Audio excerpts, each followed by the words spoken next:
Olá a todos e sejam bem-vindos de volta. E hoje o jogo do bicho vai dar pato e tartaruga. Está no ar mais um episódio de História Revista.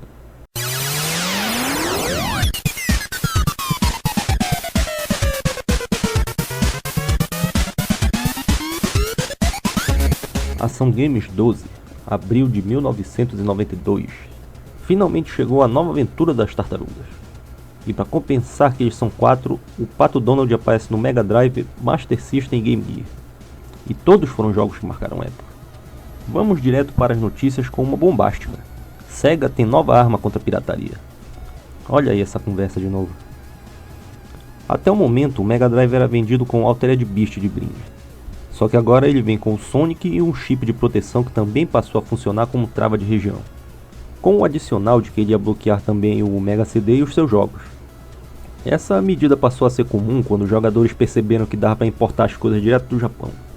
E isso acontecia muito porque o intervalo entre o lançamento das coisas ainda era muito grande. E como sempre até hoje, tem aquelas que nem chegavam a sair de lá. E isso foi um golpe duro para passar a perna mesmo. Só que para isso contávamos com o famoso destravamento. Suportar a pirataria é uma coisa, mas também não dá para ficar de boa quando uma besteira dessas fica entre o jogador e um jogo comprado legalmente. E que só por acaso ele levou 50 dias para chegar pelo correio. Quem pensou na Playasia, dá um joinha aí. Sega contra Nintendo, a batalha continua. O Genesis ainda lidera o mercado americano. Esse Natal de 91 foi especial porque foi a primeira briga de 16 bits. O Mega Drive vendeu mais durante o ano inteiro, mas com poucos meses o Super Nintendo vendeu quase a mesma quantidade. E isso dava a projeção de que nesse ano de 92 ele tomaria a frente. Isso não é novidade. Genesis terá jogo com os Simpsons. Um monte de empresa fechou um acordo para lançar seus jogos para a Sega. E além dos Simpsons, vem aí também o Exterminador do Futuro, a Marvel e o George Foreman. E nos jogos que já foram lançados por lá tem o Pit Fighter do Super Nintendo. Foi mostrado como carro-chefe, mas é um verdadeiro desperdício de plástico e circuitos. Essa sim é uma versão ruim. Lançamentos do Super Nintendo. Esqueceram de Mim. Jogo de ação e deve ter feito algum sucesso, porque a sequência do filme também rendeu um jogo. Que era mais ou menos o primeiro melhorado. E era bem legal mesmo. Super Off-Road. Corrida bem legal também, mostra que é bem do começo do Super Nintendo. Na verdade ele já vinha do Flipper e também tinha umas 1000 versões diferentes para tudo que é sistema. O esquema oficial desse jogo é não chega em último, senão já era. E isso é um pouco implacável porque a outra opção é correr, correr e correr até fazer bico, porque esse jogo é infinito. São poucas as pistas e elas se repetem sem vergonha nenhuma. Vira a página e temos aqui o detonado do UN Squadron, ou Área 88. Foi a adaptação de um mangá que veio do Flipper. Produção da Capcom. Um jogo sem muitos segredos que é bem legal. Dê uma olhada depois. Dos 16 para 8 bits. Mega Man 4 com a novidade do Mega Buster, o tiro carregado. É o mesmo esquema que não precisa falar nada. Mas aqui no texto eles prometeram não revelar o grande segredo do jogo, mas deram todas as dicas do que se trata. Esse daqui foi o primeiro Mega Man que joguei e joguei muito mesmo na época. E acho que até hoje ainda lembro como são todos os caminhos das fases. E de todos, o Skullman continua sendo o meu robô favorito. Aqui embaixo, Capitão América. Na verdade, Capitão América e os Vingadores, foi uma bela de uma enganação que fizeram. Muita gente deve ter comprado esse achando que era o outro de Flipper, e que depois foi lançado pelos 16 bits e era da mesma produtora. Só que agora, em vez de porrada de rua, era uma ação plataforma que só dava para jogar com o Capitão América e o Gavião Arqueiro. E até onde se sabe, ele não teve as melhores classificações, infelizmente. E comemorando 51 anos de idade, Tom e Jerry, um jogo de plataforma bem legal que eu gosto muito. Acho que vale como curiosidade, pelo menos até onde consigo lembrar também, foi que quando Tom e Jerry foi lançado na Nintendo, jogamos com o Jerry, quando o jogo era da Sega, controlamos o Tom. Coisa que não acredito que seja coincidência, é aquela história mesmo de falarem, o nosso jogo não vai ser igual ao deles. Aí eles se baseavam só nisso para tomar a decisão. E aqui está o detonado, um dos jogos mais esperados no Nintendo. Tartarugas Ninja 3 pelas mãos da Konami. Essa foi a época que eles não erravam nem quando queriam. Estavam lá as tartarugas de férias na praia quando o Destruidor aparece e rouba toda a ilha de Manhattan. Aí lá foram eles cuidar dessa história. E nesse terceiro jogo aconteceu um belo de um salto. Primeiro que não reaproveitaram os gráficos e agora as tartarugas realmente eram diferentes entre si. Antes, no máximo, era só mesmo o Donatello e o Rafael, que um tinha a maior arma e o outro a menor. Eles também colocaram golpes novos e cada tartaruga tinha o seu ataque especial próprio. E tanta variedade, pelo menos na teoria, perde um pouco de sentido quando nós somos obrigados a escolher só uma tartaruga para ir o jogo todo. Mas também deram um jeito nisso e colocaram um jeito de trocar o personagem cada vez que se perdia uma vida. Uma coisa que fui saber há pouco tempo foi que lá fora o segundo jogo foi considerado uma decepção.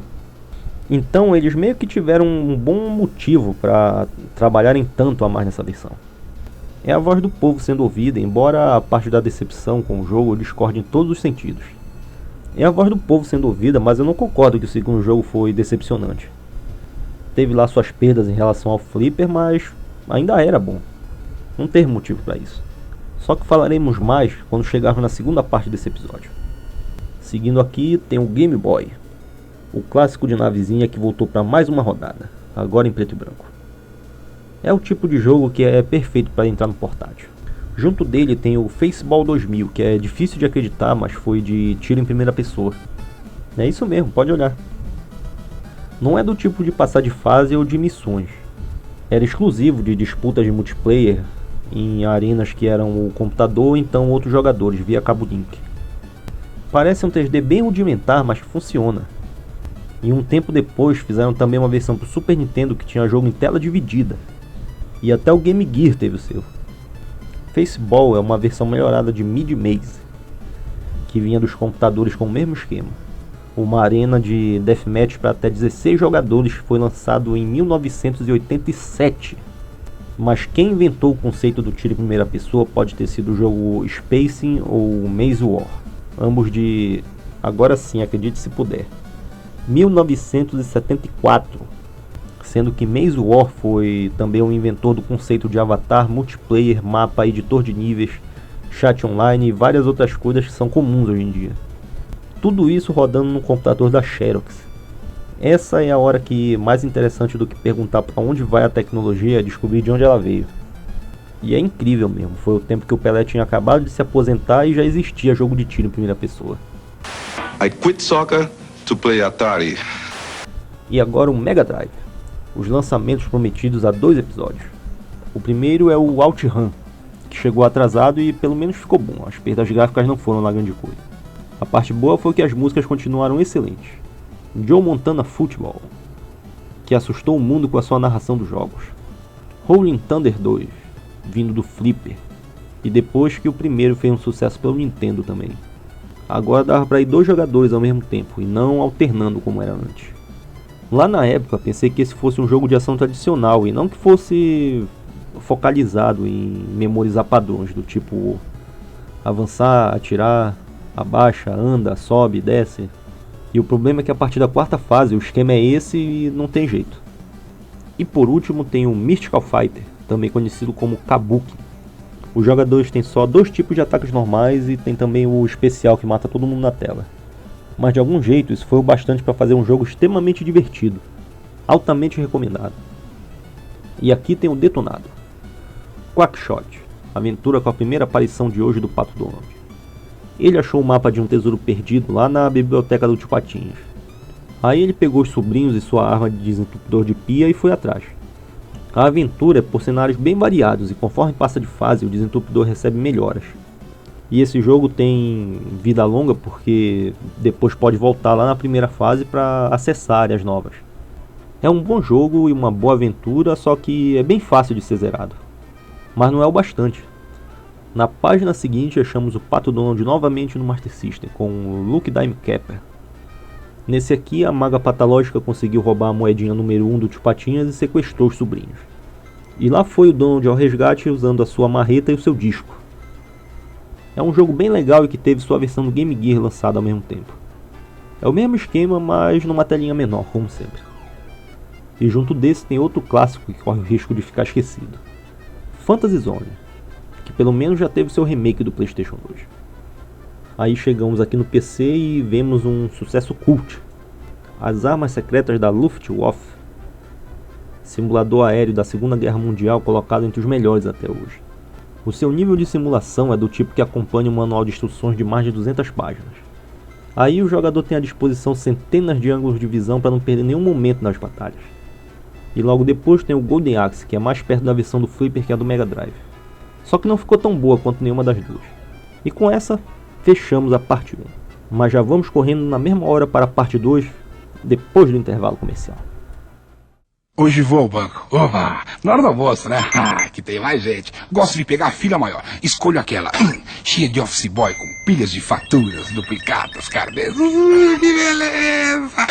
Outro dia o gerente quis me dar um cartão de cliente preferencial. Pô, que é uma arara, deu uma bronca nele. Que isso? O que é um banco sem a esperança de conseguir ficar mais tempo na fila porque o sistema caiu? Arranje um pretexto, leve um Game Boy. É Nintendo ou nada. E o episódio de hoje continua 4 meses depois, com a Ação Games 17.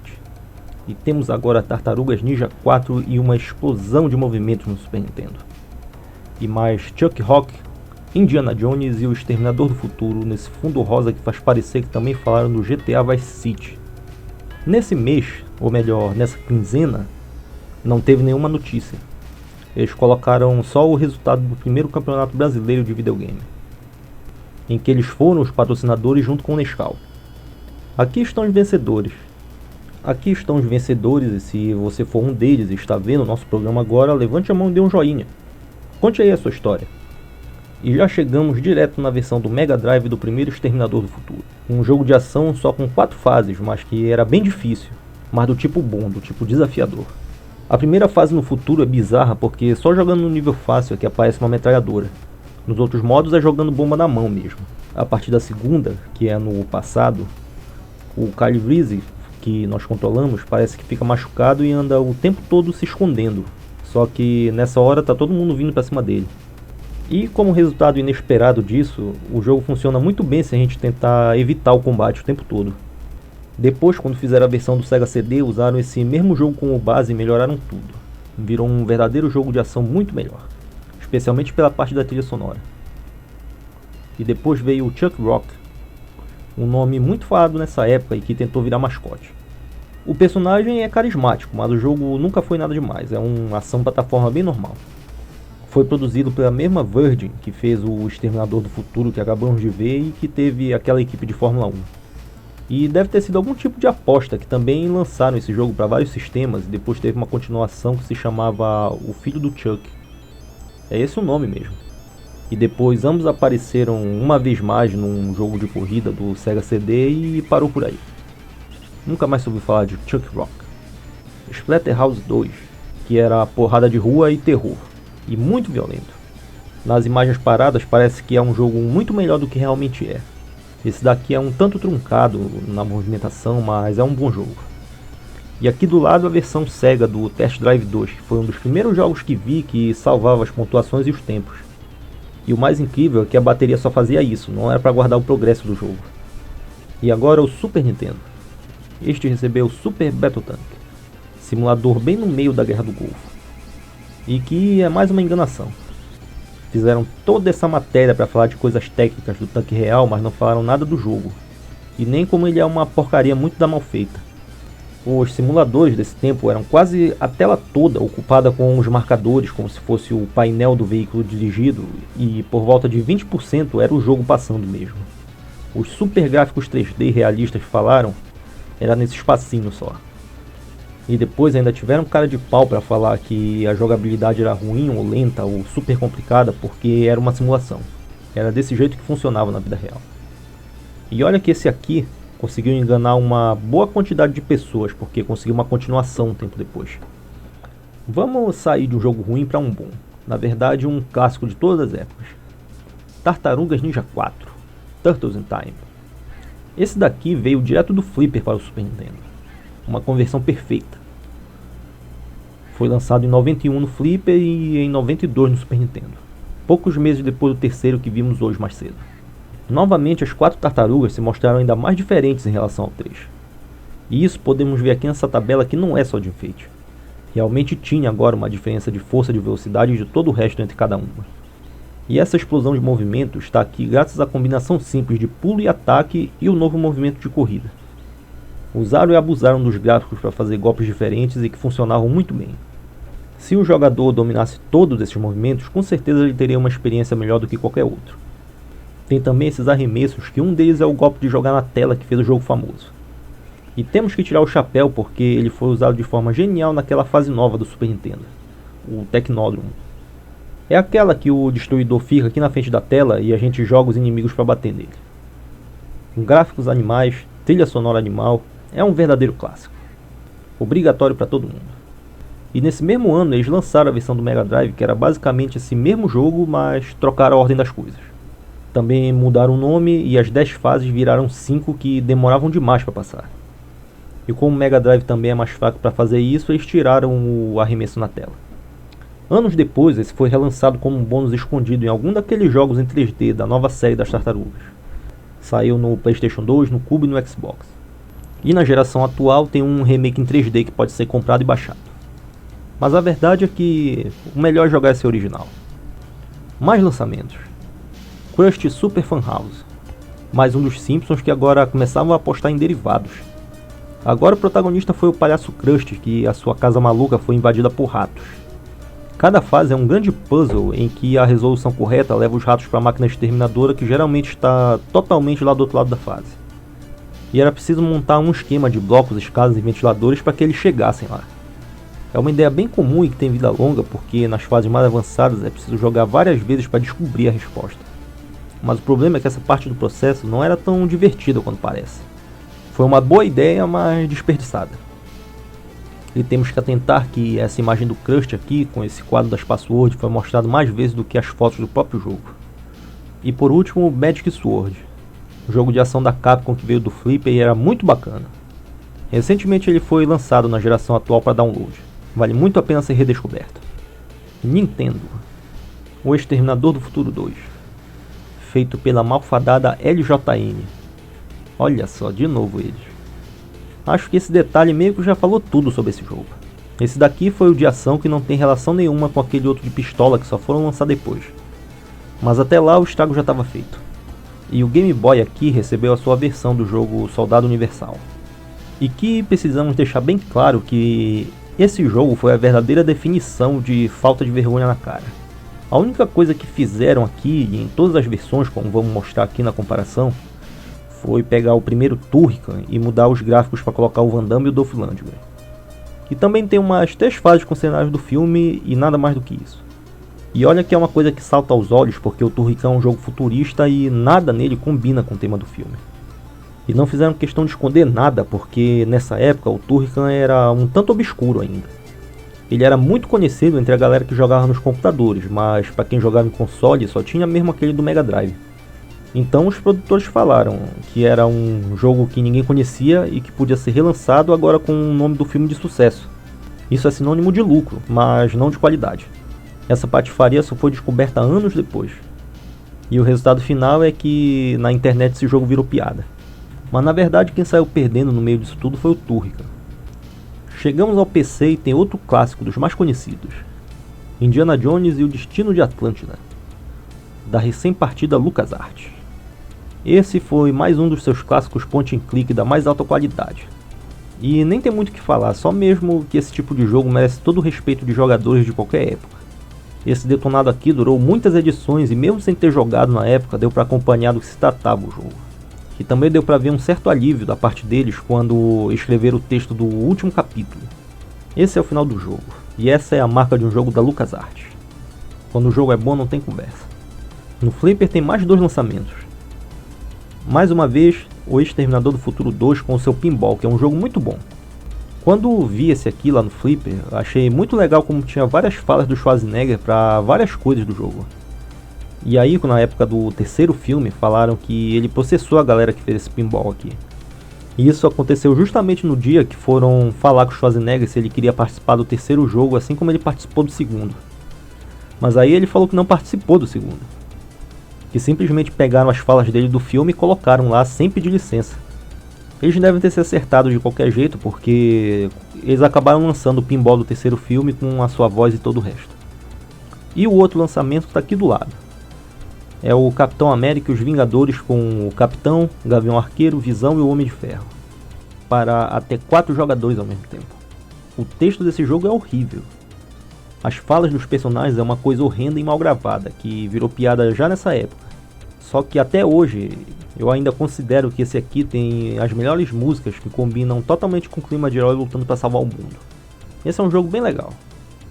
E depois dessa chegamos ao final de mais um episódio duplo e cascudo, depois de tanta tartaruga e tanta pizza. E mais uma vez com um presente para vocês aí de cortesia dos nossos amigos do grupo Belgo Jogos. É o Red Faction Armageddon, que vocês podem ver aí agora.